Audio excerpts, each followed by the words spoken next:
Welcome back guys, JimmyJules153 here, back again with another episode of Short Circuits. Today we'll be going over how to make scene persistent music, so music that continues from where it left off in the last scene. At the moment I'm in scene 1 and the music is playing, and I'll press a button to switch to scene 2, and you can see the music continues on exactly from where it left off.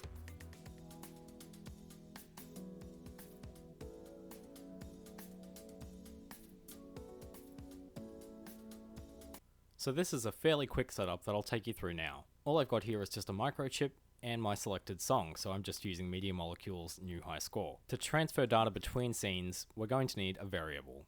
So we'll grab out one of those, and we'll rename this to playhead position. We'll want this variable to persist in the dream, so it carries over its data to whichever scene that we're in, and we could even turn off the restore value on rewind option, so the song continues from the same spot even if the player rewinds the scene. So for this to work, we'll need to record in the variable how far along the playhead position is in the timeline. So we'll grab out a variable modifier, we'll tell this to set continuously, and we'll want it to set our playhead position variable. We'll want it to update our playhead variable with the value that's coming out of the playhead position output. You'll just find this on the timeline's tweak menu. So now if we hit play, you'll see the variable is being updated with a percentage of how far along our playhead is along the timeline. We'll now need a way to set our playhead in the next scene to be at the same spot as our last scene. For this we're going to use a keyframe. We'll put the keyframe down, and when we're in record mode, we'll hold down Shift, which is L1 on the DS4, and we'll hold X and drag the timeline playhead all the way to the end of the timeline. You can see it's got those dotted lines running across it, which means it's been animated correctly. That's all we need to do for that keyframe. Now we're going to move the keyframe onto the timeline at the very start, so it'll activate in the first frame of the timeline. Also in the tweak menu, we'll need to turn on the keep changes option so that it keeps the playhead in the position that it gets set to.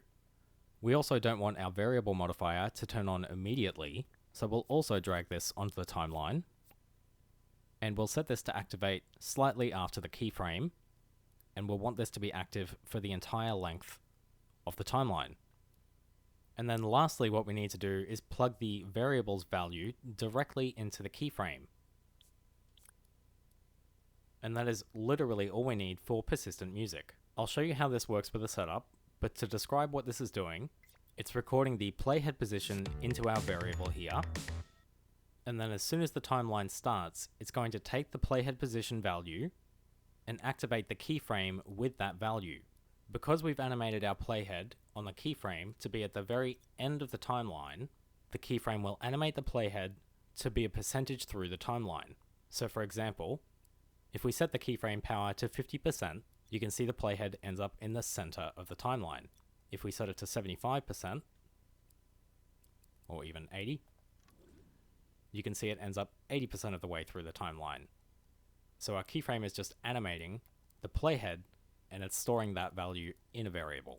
We don't want our variable modifier to be active immediately, because it will overwrite the value that's stored in our variable, and the keyframe will no longer know where to put the playhead. I'll show you how this works with a bit of a setup now. So I've got the exact same setup on these two microchips here, and each of these microchips would represent a scene. So this microchip here would be active when we're in the first scene, and this one here would be active when we're in the second scene. You would have the variable on each of the chips, because we need to have that variable in each of the scenes. But for this, because I'm using the one scene as an example, I'll only need one variable. So you can see the music starts out, the variable starts updating with the playhead position,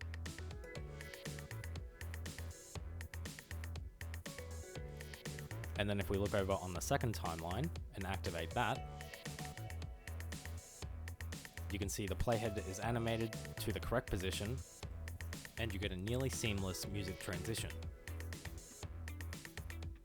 So again guys, this should be all you need for the persistent music, just a variable modifier that is setting the playhead position variable, and a keyframe at the very beginning of our timeline with the keep changes turned on, and that keyframe will animate the playhead to be at the very end of the timeline. I hope this video was helpful, guys. If you have any questions at all, definitely leave a comment, and don't forget to like and subscribe.